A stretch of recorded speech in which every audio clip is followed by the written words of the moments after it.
시청자 여러분 안녕하십니까. 서울과 수도권의 생활 정보를 시민의 입장에서 전해드리는 예민수의 시시각각입니다. 오늘 첫 소식입니다. 강남 3구에 지정됐던 투기 지역이 해제되고 수도권 공공택지 등의 분양권 전매 제한이 완화됩니다. 정부는 오늘 오전 위기관리대책회의를 열고 이 같은 내용을 담은 주택거래 정상화와 서민 중산층 주거안정 지원 방안을 확정 발표했습니다. 강남 3구가 투기 지역에서 해제됨에 따라 총 부채 상환 비율, 이른바 DTI 대출 한도가 40%에서 50%로 늘어나고 생애 최초 구입 자금도 지원받을 수 있게 됐습니다. 또 이 지역이 주택거래 신고 지역에서 해제되면서 주택 구입을 신고하는 의무 기간이 지금의 15일에서 60일로 완화되고 임대사업용 주택을 구입할 경우에는 취득세 감면 혜택을 받을 수 있습니다. 정부는 이와 함께 수도권 공공택지와 개발 제한구역 해제지구의 분양권 전매 제한도 완화하기로 했습니다. 이에 따라서 일반 공공택지의 85제곱미터 이하 아파트의 경우 분양권 전매 제한 기간이 지금의 3년에서 1년으로 줄어듭니다. 또 1주택자의 양도세 비과세도 지금의 3년 이상 보유주택에서 2년 이상 보유주택으로 완화하기로 했습니다. 정부는 이와 함께 내년 3월 말까지 한시적으로 적용이 배제되고 있는 민영주택 재당첨 제한 제도를 폐지하기로 했으며 다주택자 양도세 중과 폐지와 분양가 상한제 폐지도 적극 추진해 나가기로 했습니다. 권도엽 국토해양부 장관은 이번 50부동산 대책에 따라 침체된 주택시장이 활기를 찾고 전월세 시장 안정에 도움이 될 것으로 기대한다고 밝혔습니다. 네, 시장에서 오랫동안 기다려왔었던 이제 주택 활성화 대책이 나온 겁니다. 집값이 좀 바닥을 찍는 신호가 모멘텀이 될지 두고 봐야 될 것 같습니다. 다음 소식입니다. 요금 인상을 놓고 서울시와 갈등을 빚어왔던 서울 메트로 9호선이 요금 인상한 공고에 대해서 사과하고 요금 인상을 보류하기로 했습니다. 서울시도 사과를 받아들이고 협상을 재개하기로 했습니다. 지하철 요금 인상을 놓고 갈등을 빚었던 서울시와 서울시 메트로 9호선이 다시 협상에 나섭니다. 메트로 9호선이 다음 달 16일부터 요금을 500원 올리려던 계획을 잠정 보류하고 일방적인 요금 인상에 대해 시민들에게 사과한 데 따른 것입니다. 9호선 측은 사과문을 각 역사와 웹사이트에 게시했습니다. 서울시의 강경한 입장과 악화된 여론에 사실상 백기를 든 셈입니다. 서울시도 협상 제안을 받아들이기로 했습니다.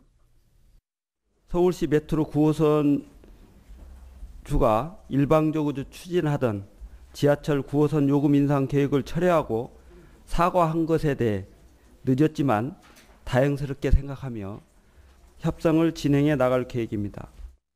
윤 본부장은 메트로 9호선과의 협상에서 그동안 제기됐던 사업 수익률이나 자본 조달 금리 등의 문제점을 원점에서 재검토해 시민의 이익이 최대한 보장될 수 있도록 하겠다고 말했습니다.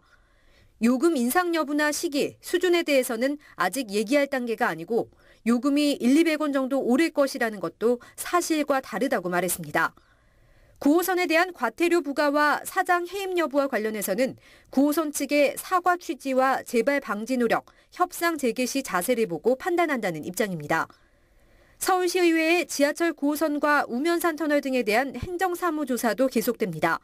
행정사무조사 특별위원회는 민간 투자 사업의 불공정하고 비합리적인 특혜 의혹을 철저히 따져본다는 방침입니다. TBS 뉴스 양아람입니다. 박원순 서울시장의 임대주택 8만 호 공급 공약의 구체적인 계획안이 나왔습니다. 기존의 6만 호 외에 추가로 건설되는 2만 호는 수요자 중심의 맞춤형 임대주택으로 건설됩니다. 저소득층과 대학생, 독신 여성, 장애인 등 다양한 계층을 수용하고 입지가 우수한 곳에 임대주택을 배치하는 내용을 담은 임대주택 8만 호 공급 계획안이 나왔습니다. 오세훈 전 서울시장 때의 6만 호 공급 계획에 2014년까지 2만 호를 추가로 공급하는 방식입니다. 신개념 2만 호, 이것은 주로 SH에서 그 집을 지어서 공급하는 게 아니고 아까 말씀드린 대로 시에서 거의 협업을 통해서 또 새로운 유형의 임대주택을 공급함으로써 서울시는 먼저 임대주택을 지을 때 분양주택과 동등한 수준의 자재와 마감재를 사용하는 등 차별 없는 임대주택을 지을 계획입니다. 이에 따라 계획 단계부터 출입구와 주차장, 문화시설 등에 대한 차별이 없는지 서울시의 점검 관리를 받도록했습니다. 분양주택과 임대주택 혼합단지에선 역세권이나 복지시설, 인접지역 등 입지가 우수한 곳에 임대주택을 우선 배치하기로 했습니다. 도심 내 원룸이나 다세대 주택 공급도 25개 자치구에 균형 있게 분배해 시 외곽 특정 지역에 집중되는 현상도 개선합니다. 그동안 저소득층 위주였던 임대주택의 대상도 대학생과 여성, 신혼부부, 한부모 가정, 장애인 등으로 확대한다는 방침입니다. 소형 임대주택 공급도 대폭 확대합니다. 장기 전세주택의 경우 85제곱미터 초과 대형 공급은 중단하고 60제곱미터 이하 소형을 80% 이상으로 대폭 늘립니다. 국민 임대주택도 60제곱미터 이하 공급을 원칙으로 하고 80% 이상은 50제곱미터 이하로 집중 공급할 계획입니다. 서울시는 또 민간과 다양한 협력을 통해 장기 양심주택과 협동조합주택, 민간 토지 임차형 주택 등 임대주택 유형도 다양화하기로 했습니다. 2014년까지 연평균 2만 호씩 공급하고 올해에는 신개념의 임대주택 9,300가구를 포함한 18,500호를 공급할 계획입니다. TBS 뉴스 박민입니다. 서울시 특별사법경찰이 개발 제한 구역을 훼손한 위법 행위 36건을 적발했습니다. 도시 외곽 지역은 위법 행위가 발견되기 어렵다는 점을 악용한 곳이 많았습니다. 서초구 음현동의 한 고물상, 컨테이너 5개가 사무실과 휴게실, 식당 등으로 쓰이고 있습니다. 한쪽에는 산을 깎아낸 흔적이 아직 남아 있습니다. 이곳은 자치구의 허가 없이 땅의 형질을 바꾸거나 건축물을 설치할 수 없는 개발 제한 구역이지만 불법으로 용도를 바꿔 사용하다 적발됐습니다. 서울 외곽 지역 한적한 곳에 있어 민원이 많이 발생하지 않아 쉽게 적발되지 않는다는 점을 악용한 겁니다. 적발된 위법 행위에 대해서는 3년 이하의 징역이나 3천만 원 이하의 벌금이 부과됩니다. 업체 관계자는 개발 제한 규제로 사유지를 활용할 수 없어 억울하다는 입장입니다. 10년이든 20년이든 풀어준다는 이런 조건도 없이 그냥 한없이 그냥 그 그린벨트라는 걸로 인해서 아무 활용할 수 없는 그런 여건에 있다 보니까 아무래도 불만이 많죠. 이에 대해 서울시는 자연환경을 보호하기 위해 개발 제한구역을 지정한 만큼 단속이 불가피하다고 말합니다. 도시 주변의 자연환경을 보존하고 시민들의 건전한 여가 활동을 확보하기 위해서 개발 제한구역 보존은 반드시 필요합니다. 이번 단속으로 개발 제한구역 훼손이 적발된 곳은 모두 19곳.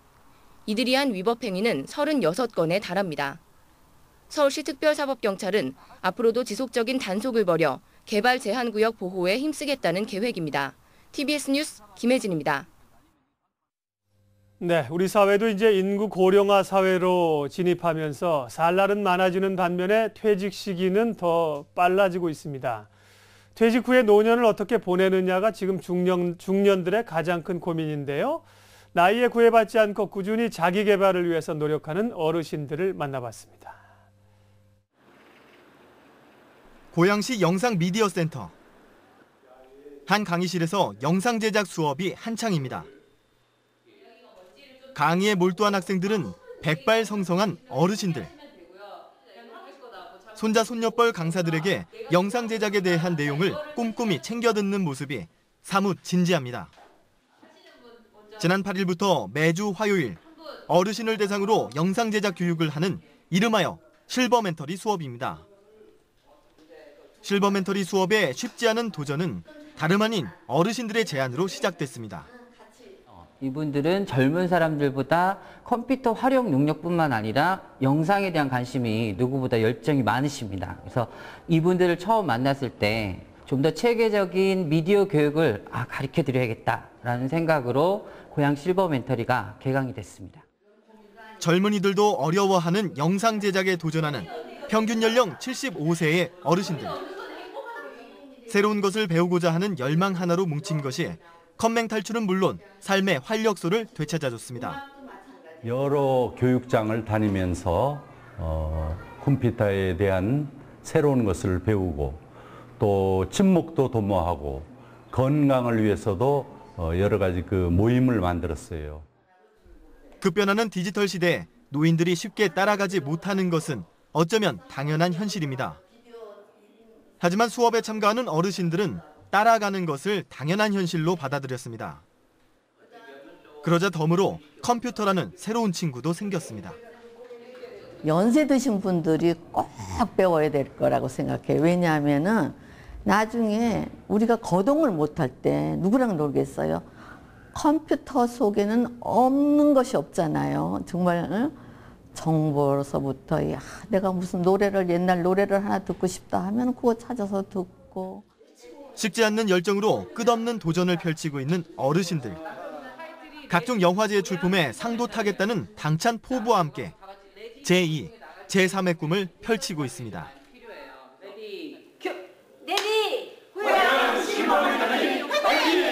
TBS 박철민입니다. 네, 어르신들 영상 편집해서 영화제도 출품하시고요. 유튜브에도 좀 올리세요. 그래서 아주 화제가 되는 영상을 좀 올리시기 바랍니다. 예, 다음 소식 보죠. 하루가 멀다 하고 인터넷을 장식하는 각종 논란 영상들 많이 들어보셨을 겁니다. 무슨요.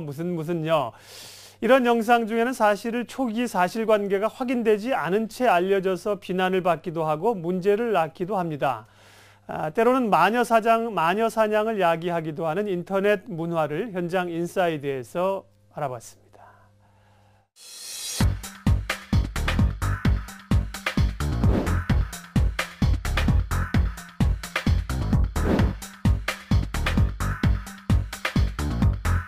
별로 좋다고 생각하진 않아요. 보기 안 좋긴 안 좋죠. 정말 세상에 정말 이상한 사람들이 많구나 이런 생각이. 사람들이 어떤 그런 소문이라든지 상황에 대해서 예전에도 있었는데 전달할 수 있는 방법이 이제 다양치가 못했죠. 요즘은 모두 다 그 기자가 될 수가 있죠.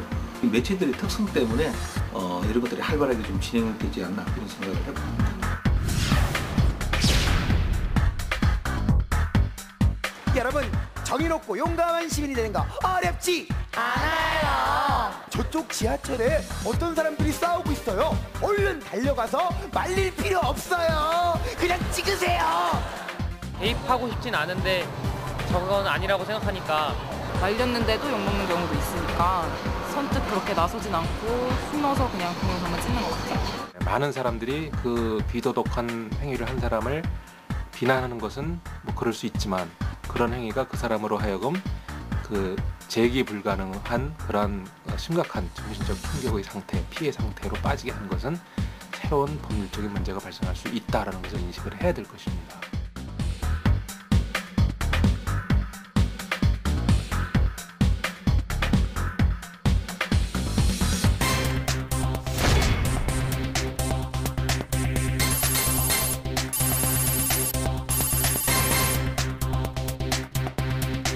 저는 사실로 알고 있었어요. 뉴스 자료 보고 동영상도 가끔 올라오는 거 그러면 신뢰하는데 검증되지 않은 내용들이 그 쉽게 이야기해서 카드라라는 어떤 비속어지만 이런 형식들 것들이 돌아다님으로 해서 옳은 그 어떤 소통에 문제가 이제 생길 수가 있죠.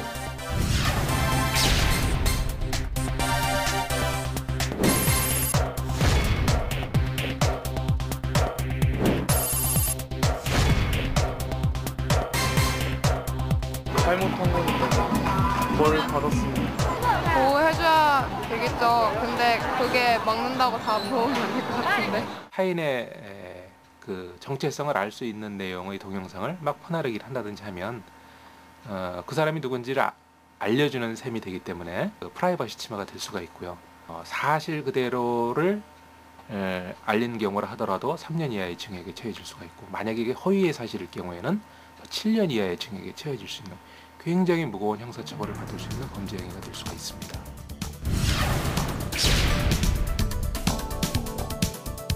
우선 법으로 강하게 다스리는 게 가장 첫 번째 출발일 것 같습니다. 우선 피해자가 당장 발생을 하니까 인터넷을 이용하거나 또는 SNS를 활용함에 있어서는 선풀 위주로 문화를 클린 인터넷 문화를 갖고 나가는 것이 중요하지 아주 그 말초신경적인 그런 내용 그런 흥분시키고 자극시키는 그런 내용만 가지고 즐겨하는 그런 저급한 문화 형태에서 벗어나는 것이 중요하다 이렇게 생각을 합니다.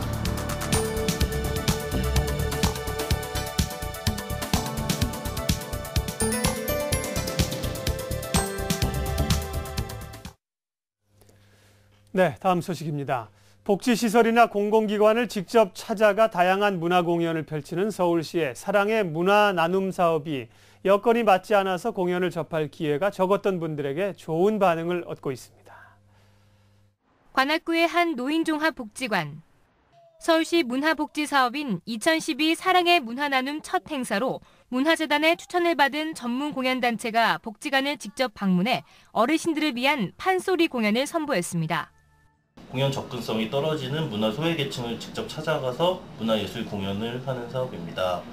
전통, 음악, 극 등 다양한 분야의 공연단 풀을 구성하여 공연 수혜자들의 수요에 맞게 찾아가는 공연을 실시하는 사업입니다.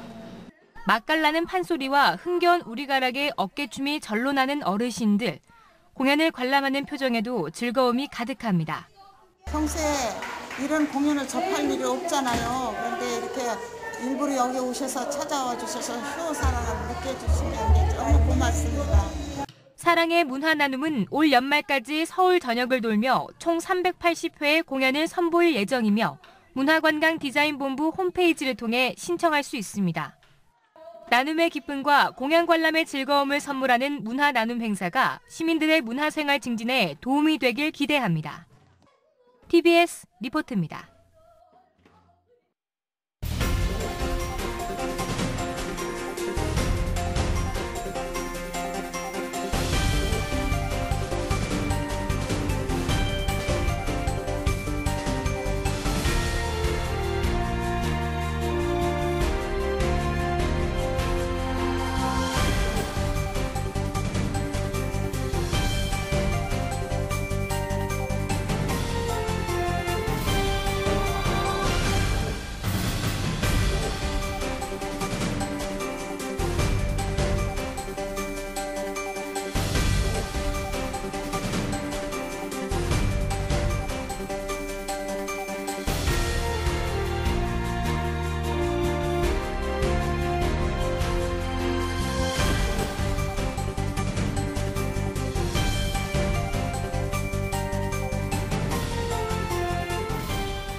이어서 오늘 증시 어떻게 마감됐는지 알아보겠습니다. 신한금융투자 곽상준 부장 전화 연결돼 있습니다. 곽 부장님 안녕하세요. 네, 안녕하십니까. 곽상준입니다. 예, 잠시 전에 저희가 자막이 나갔는데 코스피가 1930선으로 밀렸습니다. 네. 그렇게 하다가 이제 막판에는 조금 회복하는 모습을 보여주었는데요. 그래요. 예. 그래도 이틀 연속 하락하는 모습을 보여주었습니다. 외국인들은 오늘로 7거래일 연속 매도를 보여주면서 시장 하락 압박을 계속해서 주고 있는데요. 반면에 기관이 매수를 해주면서 하락폭을 조금 줄이는 모습이었습니다. 그리고 오늘 특징적인 부분이 옵션 만기일이었는데요. 옵션 만기를 맞아서 장중 변동성은 좀 있었습니다만 시간이 지날수록 보합권으로 자꾸 수렴하는 그러한 양상들을 보이는 날이었기 때문에 오늘 이후의 시장이 어떻게 될지 참 관심입니다. 이 부분에서 외국인들은 선물을 무려 7,300계약이 넘는 선물 매도를 해주었는데요. 금액적으로 따지면 거의 1조 원 가까운 금액이 됩니다. 그래서 외국인들의 현재 포지션은 시장을 하락 쪽으로 바라보고 있는 것이 아니냐 이렇게 해석이 되는 상황입니다. 그리고 최근에 외국인들 매도는 1조가 훨씬 넘는 그런 정도 수준이라서 이러한 부분들은 역시나 해외 시장의 악재를 한국 시장에 그대로 반영하고 있다 이렇게 볼 수 있겠습니다. 이 부분은 환율에서도 잘 나타나는 부분인데요. 1120원대까지 갔던 환율이 어느덧 1142원 50전까지 올라오는 그런 양상을 보여주었습니다. 원화 가치가 굉장히 가파르게 약세를 보여주고 있는데요. 유럽도 경기 상황이 나쁘면 유로화가 약세이듯이 원화도 경기 상황이 나쁠 때는 주변 통화이기 때문에 약세가 빠르게 진행되는 모습 확인할 수 있습니다. 이번에도 그러한 모습이 나타나고 있습니다. 반면 코스닥 시장은 상승하는 모습 보여주었는데요. 최근 전기전자 부품주 중심으로 코스닥 시장이 상당히 강세를 보이는데 오늘은 상위 업종들도 강세를 보여주면서 코스닥 상승을 이끌어 주었습니다. 2.71포인트 0.55% 오르면서 494.27을 기록했고요. 거래소 종합주가지수는 5.36포인트 하락해서 1944.93입니다. 그래서 1930선을 과연 지탱해 줄 수 있을지 여부가 앞으로 상당히 중요한 그런 포인트가 되겠다 이렇게 판단을 하고 있고요. 해외 증시는 엇갈린 모습을 보여주고 있습니다. 오늘 중요한 지표가 중국의 수출입 지표가 발표되었는데요. 수출 규모는 약 5% 정도 하락하는 모습을 보여줬습니다만 수입이 많이 줄어들면서 수출입 상황들, 즉 무역 흑자는 더 커지는 양상을 보여주었습니다. 이것들이 일부 반영되면서 상하이 종합증시는 약 0.07% 상승하는 모습을 보였고 일본 니케이 지수는 0.39% 하락, 홍콩은 0.5% 하락, 대만은 0.1% 상승하는 모습을 보여주고 있습니다. 오늘 저녁에 있을 유럽과 미국 증시에서 과연 중국의 수출입 동향을 어떻게 해석하는지 여부가 상당히 중요해 보입니다. 이상 신한금융투자에서 전해드렸습니다.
네, 시시각각 토크 시간입니다. 지난 주말에 4개 저축은행에 대한 6개월 영업 정지 조치가 내려졌습니다.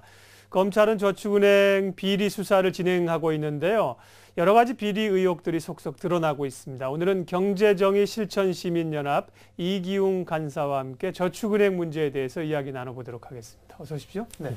안녕하십니까. 솔로몬, 미래, 한국, 한주 4개 저축은행에 대해서 지난 일요일이었었죠. 6일 날 네. 영업 정지 조치가 내려졌는데 현재 영업 정지를 당한 저축은행들의 영업점 분위기는 어떨까요? 영업 정지를 했으니까 이쪽은 영업이 이제 안 될 거고요. 이전 같으면 이제 돈을 찾으려거나 많은 고객들이 몰리기도 하는데 지금 분위기는 어떻습니까? 예, 지난해 발생했던 그 1, 2차 구조조정 때와는 달리 상당히 차분한 상태로 좀 진행이 되고 있는 것 같습니다.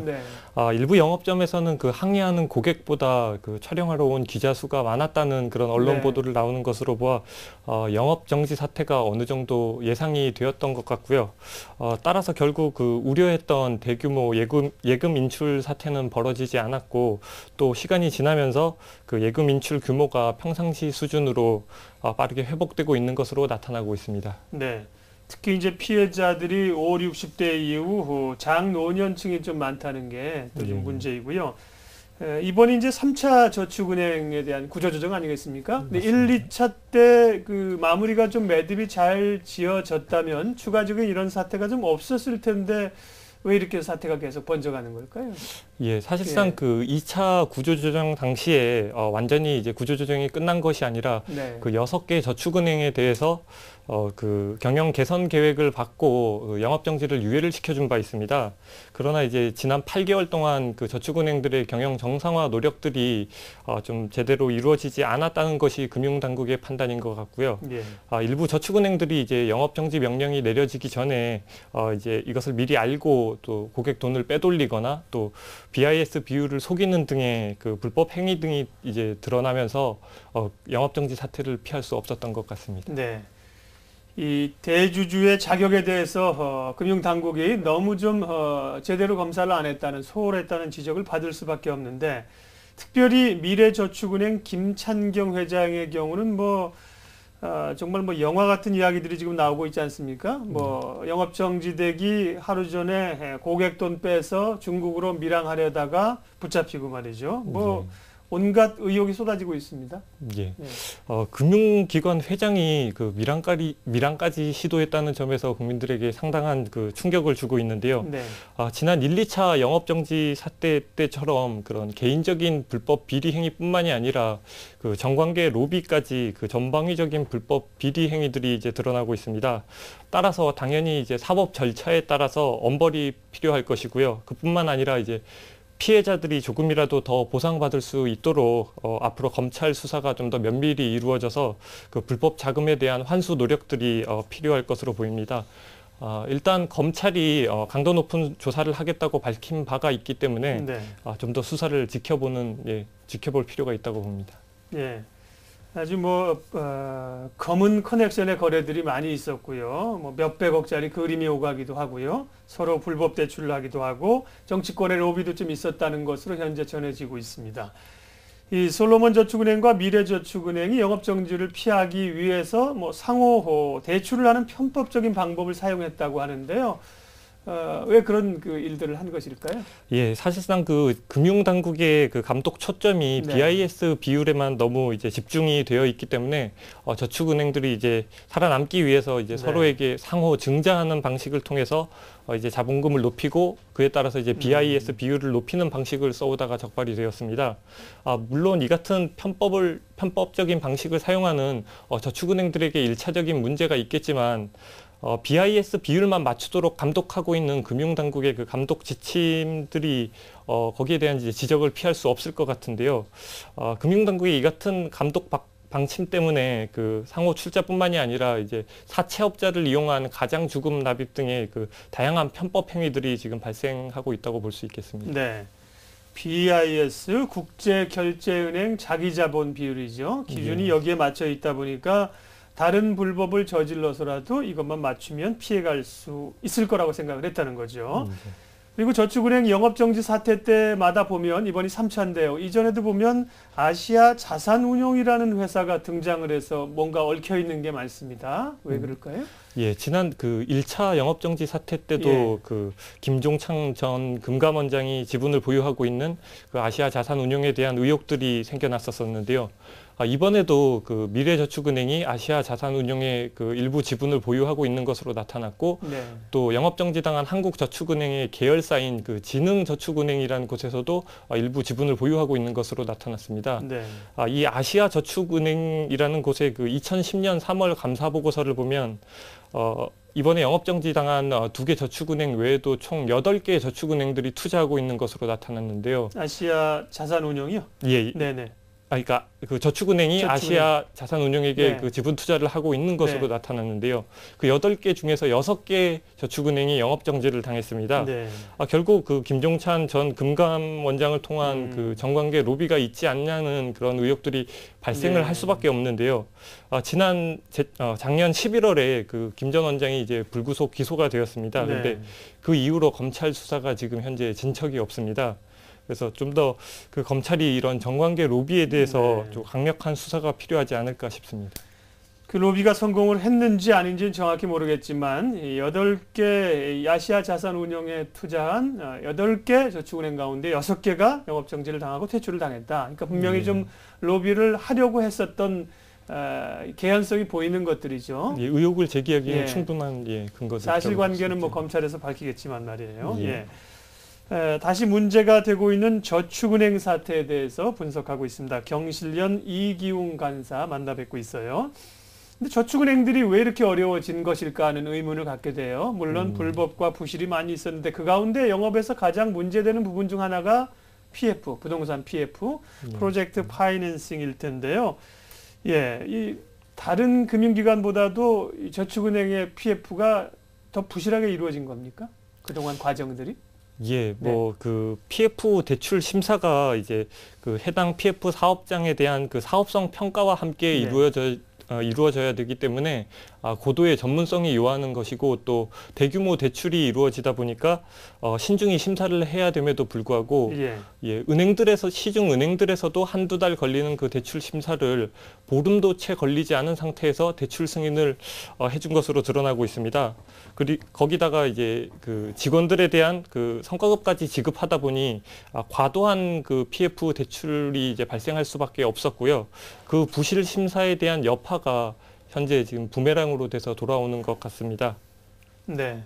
한때는 돈이 됐죠, PF가. 그러니까 뭐 너도 나도 없이 뛰어드는 건데 PF 때문에 지금 사실 부동산 시장도 침체가 돼 있는 상황이고요. 다른 금융기관들도 어려울 거란 말이죠. 이 프로젝트 파이낸싱, PF 대출에 대한 해법은 없나요? 예, 일단은 먼저 우리나라의 그 PF 대출 부실에 대해서 아직 정확한 규모나 실태에 대한 자료가 없다는 것이 가장 큰 문제라고 할 수 있습니다.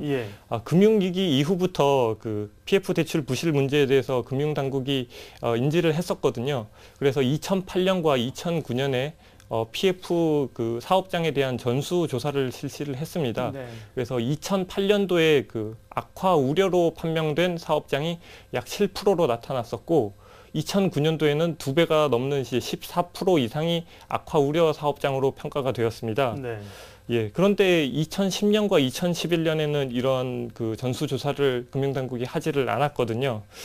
그동안 부동산 경기가 계속 아까 말씀하신 것처럼 계속 악화가 되어 왔다는 점에서 부실이 더 커지면 커졌지 작아지지 않았을 텐데 금융당국이 현재 그런 현황조차 파악하고 있지 않다는 점에서 해법을 찾는 데는 굉장히 오랜 시간이 필요할 것으로 보입니다. 네.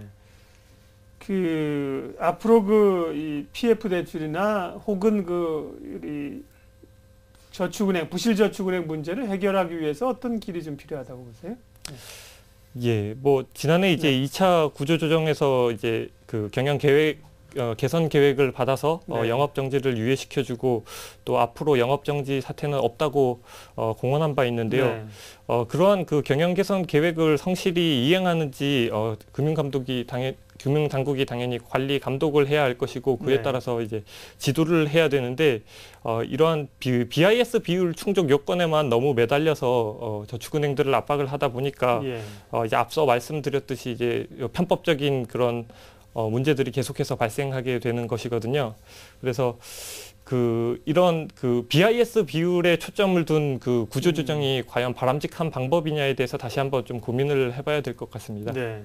금융당국이 고민을 해봐야 될 점들을 말씀하셨고 우리가 PF 프로젝트 파이낸싱 많이 얘기했는데 혹시나 PF가 뭐냐 당신들만 알고 얘기하냐 PF라는 게 부동산 관련해서 뭔지 조금만 쉽게 설명해 주실 수 있으세요?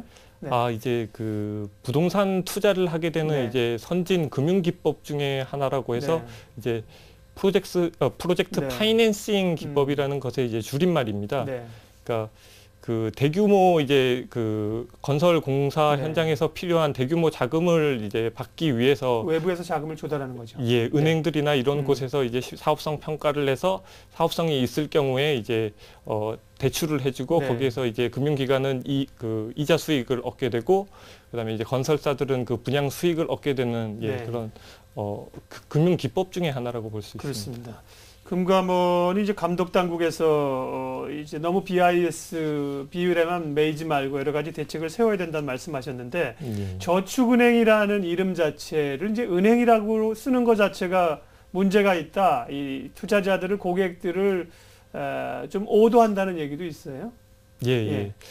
지난 2000년대 초반에 저축은행이 그때도 굉장히 IMF 위기 이후에 굉장히 어렵다 보니까 정부에서 저축은행에 좀 먹거리를 주고 또 이제 좀 활성화를 시키기 위해서 상호 신용금고에서 상호 저축은행으로 이름에 추가를 해 주었습니다. 그에 따라서 이제 일반 고객들이 느끼기에는 이제 좀 금고라는 그런 이미지에서 탈피해서 은행과 같은 좀 이자도 높게 줄 뿐만 아니라 자신의 예금이 안정적으로 보장이 될 것 같다는 그런 환상을 심어줄 수 있기 때문에 이번에 지금 다시 상호 신용금고로 이름을 바꾸자는 그런 얘기들이 나오고 있는 것으로 알고 있습니다. 사실은 뭐 예금 창출 기능이나 뭐 은행 본연의 기능보다는 이제 서민 대출인데 로비죠. 로비에서 이게 사실 은행 이름을 넣은 겁니다. 상호신용은행이라고 넣었는데 문제가 많이 드러나고 있습니다. 저축은행 부실과 이제 추가 대출 이후에 신용평가 기관들도 한신평을 필두로 해서 국내 저축은행 신용등급을 무더기로 하향 조정했다면서요? 예. 지난 8일에 그 한국 신용평가가 여러 저축은행에 대한 그 후순위 채권에 대한 그 신용 등급을 하향 조정했는데요. 사실상 사후 약방식 대응이 아닌가 싶습니다. 이미 이틀 전에 그 솔로몬 저축은행과 한국 저축은행 등이 영업 정지를 당했거든요. 그래서 그 현재 후순위 채권에 대한 보상 여부조차 지금 불확실한 상태에서 신용 등급을 하향하는 것이 어떤 의미가 있을지 잘 모르겠고요. 또 그 다른 저축은행 후순위 채권에 대한 그 신용 등급 하향 조정도 이루어졌습니다. 그래서 이제 그 저축은행 후순위 채권 투자자들은 다시 한번 해당 채권의 그 리스크를 다시 한번 재검토해 볼 필요가 있을 것 같습니다. 완전히 뭐 소 잃고 외양간 고치기죠. 뭐 이전에 징후들이 있을 때 좀 그런 것들을 경고를 해줘야지. 다 지난 다음에 등급 내리는 게 사실 의미 없죠. 저축은행들은 어쨌든 어려워지고 이제 신뢰가 땅에 떨어졌는데요. 앞으로 저축은행들은 어떻게 될까요? 업계 전망은요? 예, 뭐 아직 저축은행 전반의 그런 부실 실태에 대해서 현재 다 공개가 되지 않고 있기 때문에 앞으로도 굉장한 그런 우려스러움이 많이 남아 있습니다. 앞서 말씀드렸다시피 금융당국의 그 감독 초점이 BIS 비율에만 너무 치우쳐 있기 때문에 이 BIS를 높이기 위해 급급한 그 저축은행들이 아직도 상당수 있는 것들이 전문가들의 평가인데요. 이렇게 부실 사태에 대해서 금융당국이 임시 방편적으로 대응하게 되면 금융당국뿐만이 아니라 저축은행 전반에 대한 국민들의 신뢰가 계속 하락할 것으로 예상됩니다. 그러면 저축은행들이 이제 정상화되는 기간이나 노력이 배가 될 수밖에 없을 텐데요. 따라서 금융당국이 이제 근본적인 대책을 마련하지 않고서는 저축은행 업계가 정상화되기에는 긴 시간이 필요하지 않을까 싶습니다. 다만 이제 퇴출당한 영업정지를 당한 저축은행 말고도 지금 또 건실하게 영업을 하는 저축은행도 분명히 있단 말이죠. 그래서 우리가 저축은행에 맡기면 무조건 위험하다 이렇게 얘기할 수도 없는 겁니다. 시민들은 이제 저축은행을 이용하실 때 또 5천만 원 예금자 보호 한도는 지금 보호가 되지 않습니까? 시민들 입장에서 어떻게 저축은행을 이용하시면 될지 또 금융당국 입장에서 어떤 대책들을 추가적으로 좀 마련해야 될지 마무리 좀 해주십시오. 예, 지난해 1, 2차 영업정지 사태 이후에 금융당국이 다양한 대책들을 내놓았습니다. 대주주의 그런 불법 행위에 대한 처벌을 강화한다든지 또 문제가 되었던 사회이사들의 그 자격 요건을 강화한다든지 다양한 대책들이 있었는데 현재 지금 8개월이 지난 시점에서 이러한 대책들이 과연 유효하게 적용이 되었는지 한번 되돌아볼 필요가 있겠고요. 처벌 강화를 비롯한 그 재발 방지책도 물론 중요하지만 이번 그 영업정지 사태로 인해서 향후 그 서민 금융이 위축되는 데 따르는 문제 그리고 앞서 말씀드렸듯이 아직도 해결되지 않은 그 PF 부실 문제에 대한 대책들이 현재 전무하다는 점에서 향후 영업정지 이상의 그런 문제들이 발생하지 않을까 좀 걱정스럽습니다. 좋은 말씀하셨네요. 사실 뭐 서민들이 은행 가서 돈 빌리려고 하면 또 어렵지 않습니까? 뭐 담보 가져와라 그러고 뭐 안 해줍니다. 그러면 이제 이런 그 서민 금융들을 이용해야 되니까요. 안 그러면 또 이제 고금리 사채 시장에 몰리게 되는 겁니다. 서민 금융을 보호하면서 대주주 적격적 심사라든지요. 정부도 해야 될 일이 좀 많은 것 같습니다. 저축은행 부실 사태에 대해서 오늘 얘기 나눠봤습니다. 경제정의실천시민연합 이기웅 간사님 도움 말씀 주셨습니다. 고맙습니다. 예, 감사합니다.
서울시의 전국 최초로 시정 집행 과정에서 발생하는 인권 침해 행위를 조사하는 시민인권보호관 제도가 도입됩니다.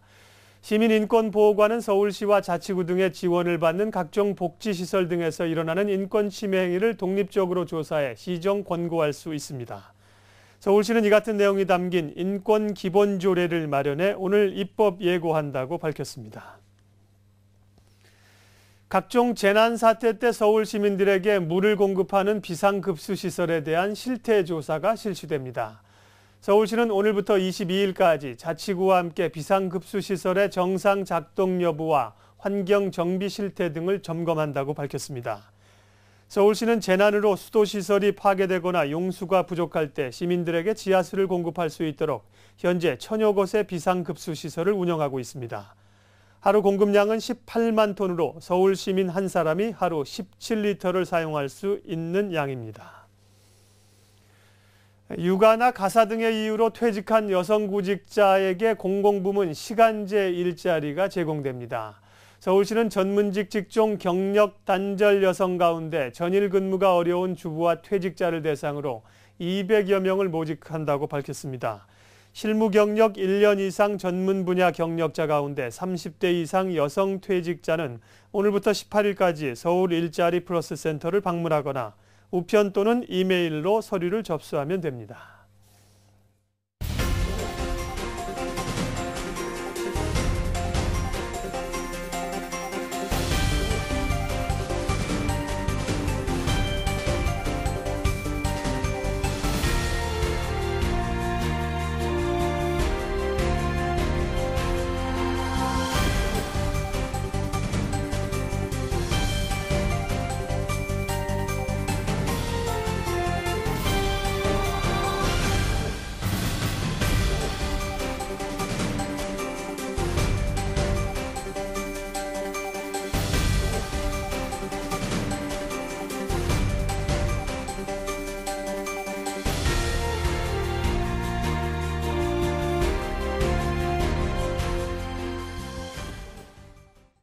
네, 초여름 같은 더운 날씨가 내일부터는 다소 좀 누그러진다고 하죠.